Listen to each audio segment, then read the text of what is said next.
Estoy para Ecos Latinos con Andrónico Rodríguez, candidato a senador por el MAS en la ciudad de Cochabamba.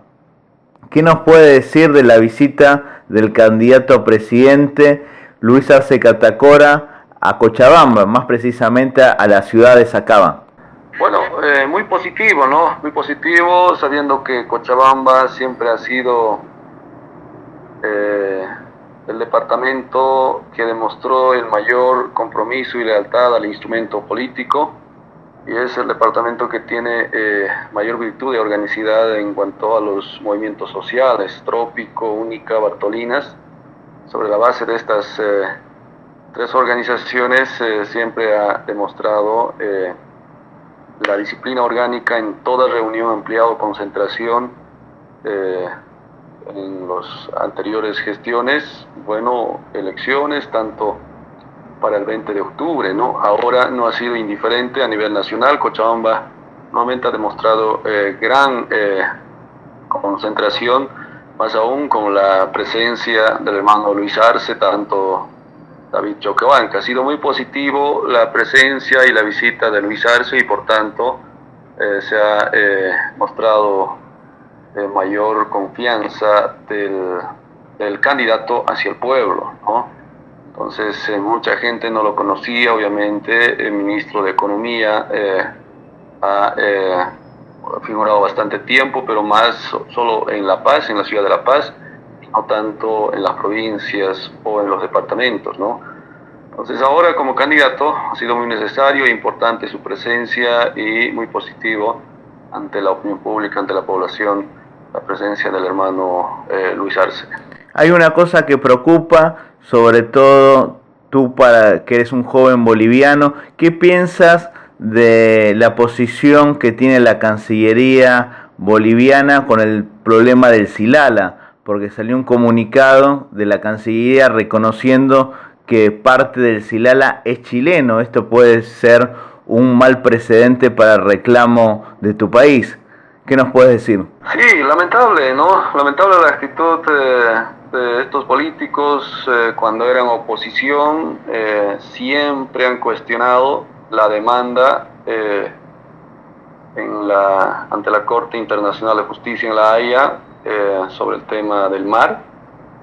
Después se presentó también, por supuesto, este tema del Silala ante La Haya.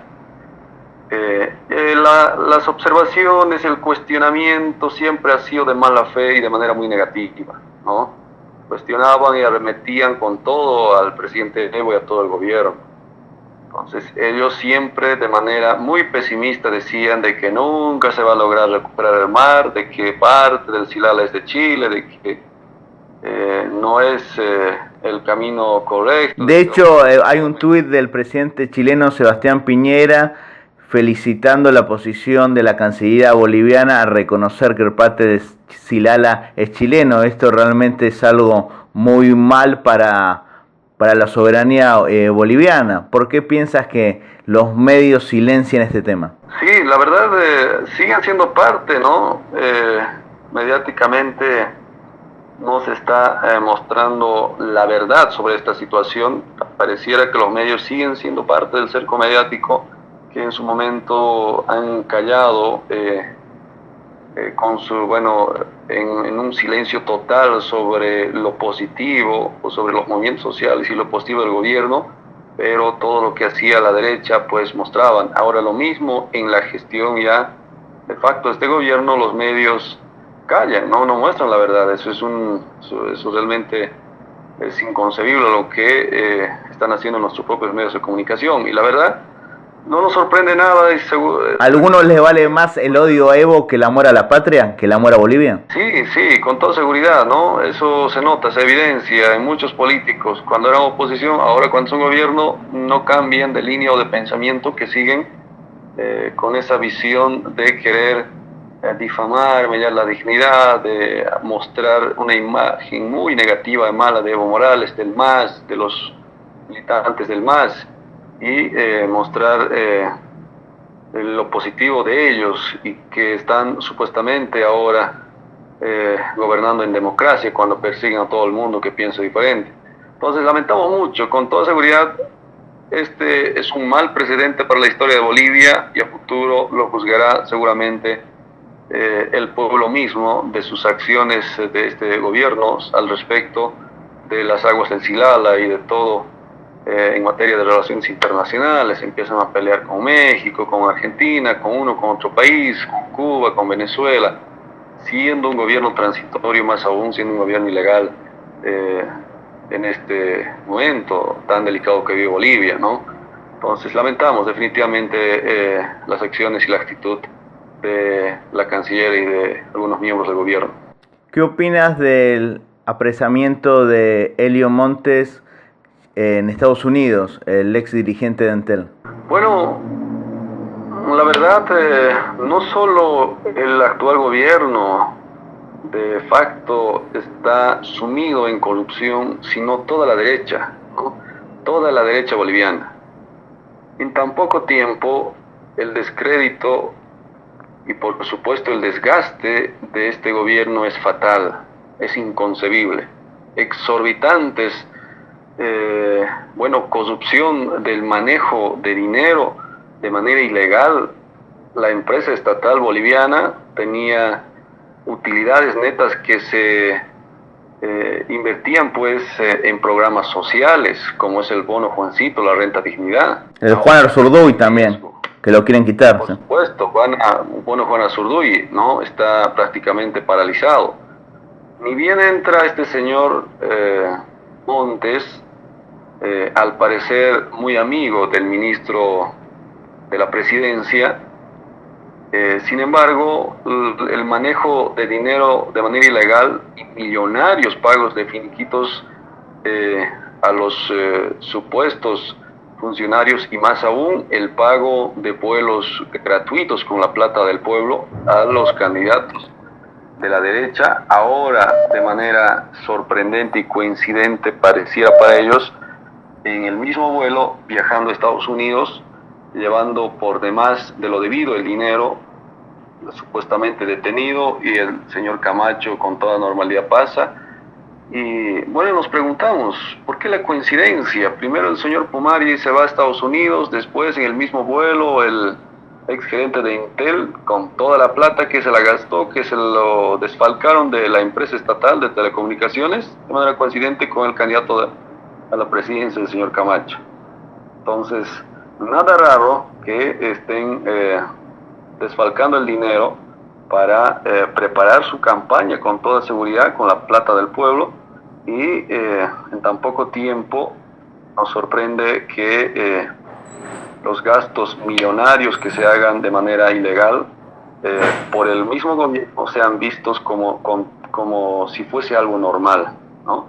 Bueno, ha habido gasto, ha habido malversación de dinero y no pasa nada, y dejaron salir de Bolivia hasta Estados Unidos y no dicen nada, como si no pasara nada. Y cuando hay algo entre algunos dirigentes del movimiento del socialismo, inmediatamente la citación a la fiscalía, la detención, y de ellos, imagínense la actitud del gobierno en tan poco tiempo. ¿Y qué será, yo me pregunto, en 5 años? ¿Qué sería de Bolivia? ¿Qué sería de nuestras empresas estratégicas del Estado? Y no solo es Entel. BOA, por ejemplo, Boliviana de Aviación. Boliviana de Aviación, es un botín político. La misma diputada de la derecha, a Claudia Mayón lo denunció, sí. Similares, ¿no? Entonces es preocupante esa situación del gobierno con nuestras empresas estratégicas del Estado. Una pregunta, Andrónico, tú que eres politólogo, ustedes los masistas hablan de golpe de Estado y quizás la derecha dice que los únicos que hablan de esa manera son ustedes los masistas. ¿Nos puedes explicar por qué técnicamente y políticamente tu país no está viviendo un orden institucional como corresponde? Sí, a ver, muchos intelectuales salen a la palestra en la medida que renuncia el presidente Evo, diciendo que esto es legal, esto es constitucional, no era pasarse al extremo, pero bueno, el pueblo lo pidió, denunció el señor Evo, y ahora como segunda vicepresidenta del Senado, que no es constitucional, porque la sucesión, de acuerdo a nuestra constitución política del Estado, es del presidente al vicepresidente. Si no es el vice, es al presidente del Senado, y si no es el presidente del Senado, directamente es al presidente de la Cámara de Diputados. En la anterior Constitución todavía figuraba el presidente de la Corte Suprema de Justicia, ¿no? En esta nueva Constitución ya no figura. Entonces, necesariamente el presidente de la Cámara de Diputados tiene que asumir como la última instancia y opción, de acuerdo a la Constitución, en su sesión constitucional. Entonces, en este caso, había la posibilidad de que pueda asumir de diputados, incluso de senadores. Ellos amenazaron con todo. Ningún masista va a tomar la sucesión, por sucesión, el mandato del poder, es decir, la presidencia. Ellos dijeron bien claro, ¿no? Incluso personajes notables, ni diputados ni senadores, tiene que ser otro. El señor Camacho 1000 cosas proponía. Pero sin embargo, prepararon muy bien este espacio, el terreno político ellos, para que la señora Áñez pueda asumir con miles de compromisos entre ellos, por parte de Camacho, algunos ministros, por parte de Tuto Quiroga, algunos otros, y del otro así. Definitivamente empezaron a cuotear ministerios, y con toda seguridad aquí ha debido jugar también el papel fundamental algunos generales, coroneles de la Fuerza Aérea, tanto las fuerzas, tanto del Ejército y tanto de la Naval, las Fuerzas Armadas. Entonces, ¿cómo es posible que la señora se autoproclame y un militar lo ponga a la banda, y ni bien asuma la presidencia, el señor Murillo o algunos otros diputados salen y dicen: ahora sí, escapen masistas porque los vamos a agarrar, ¿no? Sacan a los militares, policías, a disparar al pueblo, ¿no? Sin compasión mínima. Empiezan a detener a uno y a otro por mil razones, supuestamente, cuando no lo tienen ni una sola razón para detener, o motivo alguno para detener a uno u otro dirigente, ¿no? Ya se conculcaron todos los derechos fundamentales, no podías decir absolutamente nada. Entonces ellos dicen, y los propios militares dicen, no es golpe esto, ¿acaso un militar está en el gobierno?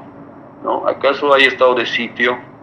Pero bueno, ellos sacan a través de una norma de que nadie puede andar más de 3, más de 4 a partir de las 11, 12, 11 de la noche, medianoche. Como se dice, un toque de queda. Prácticamente, ¿no? O sea, es un golpe de Estado de los nuevos tiempos, que nadie puede negarlo esto. Es un golpe institucional y no un golpe militar, por así decirlo. Por supuesto, ya los golpes no son como del pasado militar, son golpes congresales, golpes institucionalizados. Ahora, como ha pasado acá, detrás de la institucionalidad del comité cívico, golpe policial, golpe militar, y los supuestos cívicos, bueno, enrollados ahí en la asamblea. Tanto senadores y diputados prepararon muy bien este terreno político para desplazar al presidente Evo por la fuerza. Entonces, es golpe desde todo punto de vista. Ahora recién muchos lo están dando la razón de que sí, evidentemente aquí ha habido intencionalidad y vicio y ambición al poder, ¿no? Ahora están haciendo y deshaciendo el aparato, bueno, todo el Estado que conforma con todas sus empresas estratégicas del Estado. Bueno, lamentablemente la fuerza de coerción también está a su lado. Al primer mando, pues, están en las calles en contra del pueblo más humilde, de los campesinos, de los indígenas, y es lo que más lamentamos, ¿no? Entonces, sin duda alguna es golpe de Estado. Ya se ha consumado esto. Primero dijeron 3 meses de transición, ellos dijeron que el 22 de enero iban a terminar y punto, a entregar al nuevo gobierno democrático, y después se amplían. Ahora la supuesta autoproclamada es candidata. Bueno, imagínense la ambición de poder que tienen, ¿no? Entonces, desde todo punto de vista es un golpe de Estado, ¿no? Hay un tema muy curioso en la historia reciente en el mundo, que al líder libio, que fue un nacionalista que hizo grandes transformaciones, el coronel Muammar al-Gaddafi, lo acusaron de terrorista y devastaron Libia. Al líder panameño, el general Manuel Noriega, lo acusaron de narcotraficante, y Estados Unidos invadió y devastó Panamá. En este caso, a Evo Morales y a muchos masistas lo acusan de terroristas, narcotraficantes. ¿Por qué estos adjetivos que pone el imperialismo hacia los pueblos que realmente demuestran tener soberanía en su territorio y patriotismo, como lo demostró Evo Morales? Ya que muchos lo catalogan como un líder de izquierda, pero su gobierno tuvo facetas nacionalistas, como el tema del posicionamiento frente al mar y al Silala, como tú bien comentabas. Es la misma versión que en Medio Oriente, que en Europa, que en América Latina, en Asia, donde está Estados Unidos, está el adjetivo de terrorista, de narcotraficante, ¿no? De sedicioso. Es lamentable que puedan responder a estos intereses muchos gobiernos de derecha en América Latina y en otros países, con toda seguridad, también es lo mismo, Europa, el Medio Oriente. Entonces acá ya era tildado el 2002 prácticamente Evo Morales, se ha incluido a la lista negra del triunvirato entre Fidel, Chávez, y ahí se suma Evo Morales, ¿no? Por ser enemigo del imperio, por haberle nombrado terrorista al George W. Bush en su momento presidente. Y bueno, lo dijeron narcotraficante, lo dijeron un terrorista, es más, a Evo Morales lo tildaron como el Bin Laden andino y a los cocaleros como los talibanes. Entonces, ¿cómo un cocalero, un talibán, como un terrorista, un Bin Laden podía haber llegado con tanta popularidad a la presidencia? La gente es sabio, ¿no? Por eso apelamos a la conciencia del pueblo boliviano ahora estas próximas elecciones. Lamentablemente con estos adjetivos se inventan enemigos cuando no hay problema en algún país, pues tienen que inventarse catalogando de terrorista, ¿no? Lo que hicieron con Gaddafi es realmente lamentable, ¿no? Y con muchos otros países, el caso de Saddam Hussein con Irak, que inventaron las armas químicas que después reconocieron que nunca las hubieron y ahorcaron al líder iraquí. Así es, el caso de Siria es similar, ¿no? Así es. Entonces, es esta, ¿no? La política o el dominio geopolítico que quiere imponer Estados Unidos sobre los políticos de la derecha que tienen a su mando en diferentes países de Latinoamérica y del mundo. O en el siglo pasado, que a Perón lo acusaban de nazi fascista, el imperialismo porque era nacionalista, ahora el imperialismo acusa de terrorista y narcotraficantes. O sea, la derecha liberal usa estos adjetivos para descalificar a los gobiernos que demuestran soberanía hacia su pueblo. La última pregunta, Andrónico, sé que estás en campaña, abocado a tu trabajo y a tu compromiso político y patriótico. Muchos de la derecha liberal, imperialista, dicen que Evo huyó, por ejemplo, la periodista María Galindo. Y acá en el año 1955 en Argentina, Perón renunció y se va porque él decía que entre la sangre y el tiempo se queda con el tiempo. Se podría decir que lo mismo le ocurrió a Evo Morales, que él prefirió renunciar e irse y no generar un enfrentamiento entre bolivianos, una guerra civil. Sí, así es. El presidente renunció para evitar precisamente el enfrentamiento entre civiles, ¿no? Porque se han mostrado de manera evidente de parte de muchos otros grupos, tanto el Oriente y Occidente, muy preparados cuando ellos ya de manera previa empezaron a quemar casas de campaña, empezaron a agarrar familiares de algunas autoridades, empezaron a amedrentar e intimidar. Dijeron bien claro de que aquí va a haber guerra civil, ¿no? Evo Morales va a ser responsable, va a ser el peor presidente de la historia, pero lo que ellos quisieron es eso, ¿no? No era una lucha por una causa social, no era el odio contra el indígena y arremeter con todo a los otros grupos que estaban ahí por parte nuestra. Entonces, imagínense un baño de sangre, muertes de inocentes, pues que iba a cargar el presidente Evo. Renunció para evitar el baño de sangre. Y se fue de Bolivia hacia México, no por cobarde, no es que escapó. Nosotros dijimos eso. El presidente quiso quedarse. nosotros hemos advertido de que aquí corre en riesgo su vida. Lo importante es tenerlo a Evo vivo, no tenerlo encarcelado después, que es lo que pasa, es lo que siempre pasó en nuestro país, con muchos líderes de la izquierda. Entonces, hemos hecho nosotros como dirigentes, de alguna forma, eso desde varios espacios de reunión hemos generado condiciones para que el presidente pueda animarse y pueda salir del país, y cuando estemos en condiciones pueda retornar. Lo que más nos preocupó es su vida, ¿no? Su vida corría en riesgo. Corría riesgo, lo que querían era desaparecerlo físicamente. Ya en su momento el propio presidente ha denunciado de que le pagaron tanto para que lo entreguen a Evo. Te ofrecieron $50.000. Sí, no, es grave, ¿no? En otro momento yo creo que vamos a comentar algunos testimonios que pasamos en Chimoré, cuando el presidente llegó del Alto para el domingo para que renuncie, ¿no?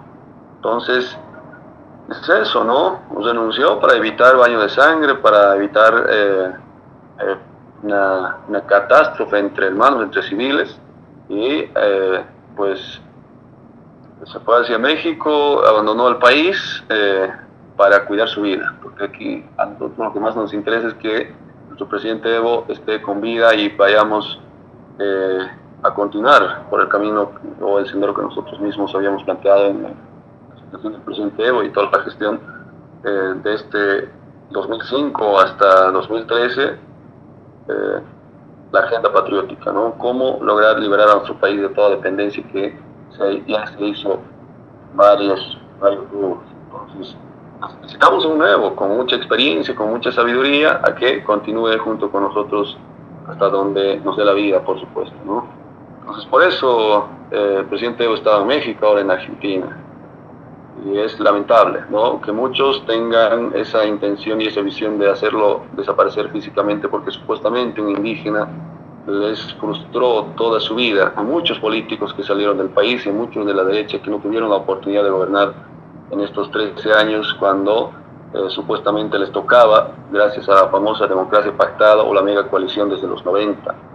Entonces no lo perdonan al presidente por ser indígena y por haber logrado con el voto directo. Incluso gente traidora al MAS como el gobernador Félix Paxi.